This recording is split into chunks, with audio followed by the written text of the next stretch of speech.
So I have a new idle air control motor to go on the truck, or valve, whatever you want to call it. And it is right back there. You can see it. See where my finger's pointing. I'll show you.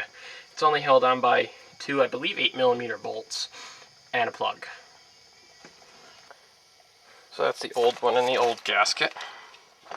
And that's the new one in the new gasket. And I'll put that on, and hopefully this will correct my idle problems. Those are the bolts that hold it on, and then there's a plug back there. Alright, so now that I get that all swapped out, I've also got to change my throttle body, only because, well, I had two of them, and it was raining the day that I got my new throttle position sensor, so I decided to throw the throttle position sensor on the newer throttle body, and I'm going to put that on the truck today. So this is the throttle body, and these are also 8mm bolts.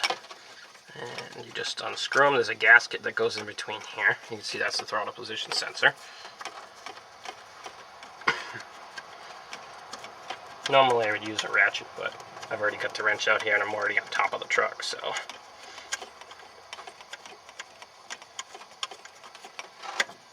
They don't need to be in very tight. There, that's the bolt, one of 4.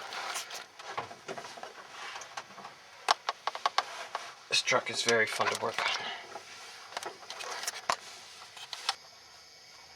So that's what's behind the throttle body, and you can see it's all the linkage and the tubes for the vacuum tubes and stuff for the intake.